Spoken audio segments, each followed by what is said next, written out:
much time on work. And don't look shocked. It's not that I don't think it's tremendously important, because it is. We've got to accept responsibility. We've got to accept the fact that we've got to perform. And as I tell the kids all over America today, now's the best time you'll ever have in life to get ahead. Now's the most opportune time in America that it has ever been to get ahead. Here's what I say. If you show up for work on time, and stay there until the appointed departure time, if you do what they pay you to do, and then they pay you, then nobody owes anybody anything.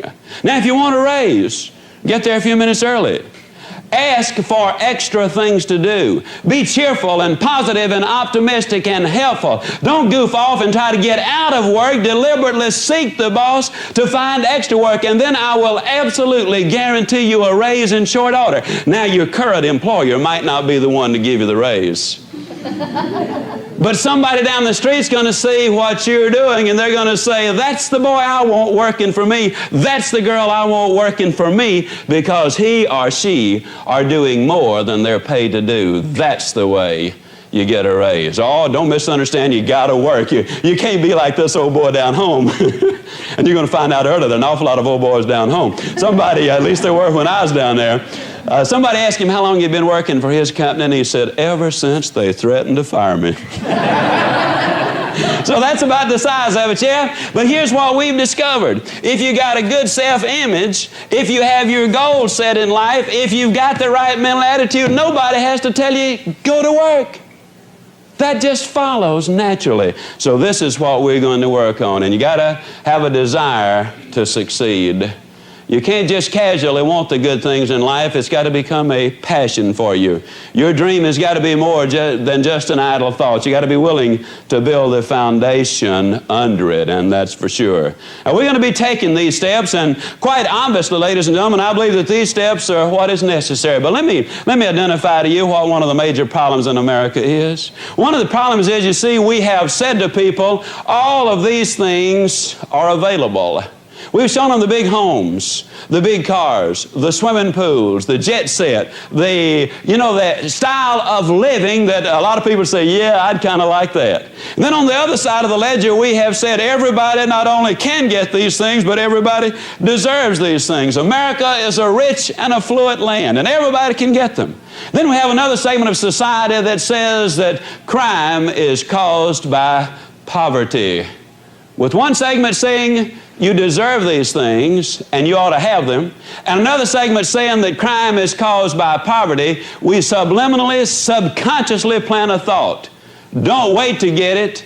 Go get it right now. There has never been a definitive study that establishes any correlation between crime and poverty.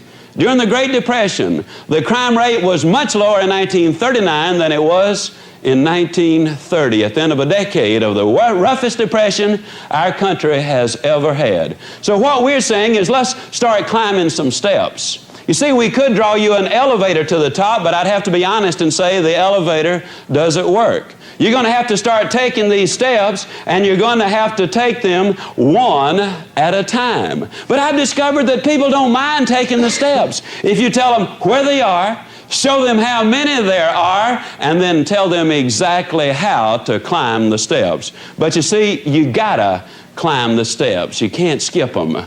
On September the 15th, 1944, in Jackson, Mississippi, at the YWCA at exactly 18 minutes after 8 o'clock, I saw the prettiest little girl standing over by the Nickelodeon. Now, some of you won't know what a Nickelodeon is. That's a jukebox, okay?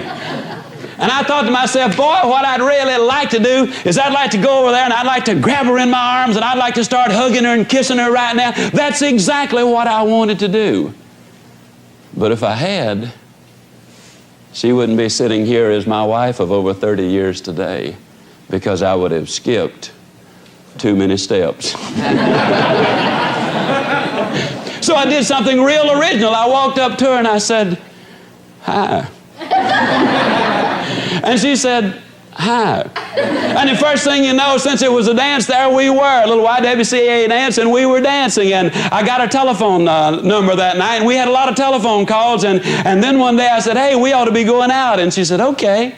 So we had a date. Then we had another one and another one. And then, you know, it wasn't but 2 years and 2 months and 11 days and 1 hour later that she became my very own. But we took some steps along the way. I don't care how bright you are in school. You cannot move from 2 times 2 equals 4 into analytical geometry. You got to take some steps. Now, the mistake a lot of people make is they get on one step and sit there. You know, that's not what I'm talking about either. What I'm talking about is taking these steps, and then you will get these things. A lot of people say, well, what do you do to get started? Well, let me tell you a little story. A number of years ago, I heard a philosopher say, you are where you are because that's exactly where you want to be. And boy, that sounded so philosophical too. You know, I went all over the country saying, you are where you are because that's exactly where you want to be. And the wise old owls in the audience would nod, you know, and say, that's right, that's exactly right. You know, isn't it amazing the number of us that want to sound philosophical? And then one night, I was in Birmingham, Alabama, on my way to Meridian, Mississippi, and the roads were under repair. So I stopped at a service station to get direction, and the young attendant not only gave me the directions, but he was kind enough to draw me a map. He said, now, sir, if you will follow these directions as I have laid them out, I'll guarantee you you'll get to Meridian with plenty of time to spare. Well, I followed the directions exactly as he laid them out, but 1 hour later, I was exactly 45 miles further from Meridian than I had been when I got the directions. Now, folks, I wasn't there because that's where I wanted to be. Man, I was tired and sleepy. I wanted to be in bed. I was there because some dude gave me the wrong directions. And I'm going to look you dead center and say this. If you're broke, I don't really believe that's what you want. If you're despondent, I can't believe that that's what you want. If you're down in the dumps, if you're negative, if you're miserable and all those things, I don't believe that's what you really want. I believe that maybe, just maybe, you might be there because somebody has given you some wrong direction.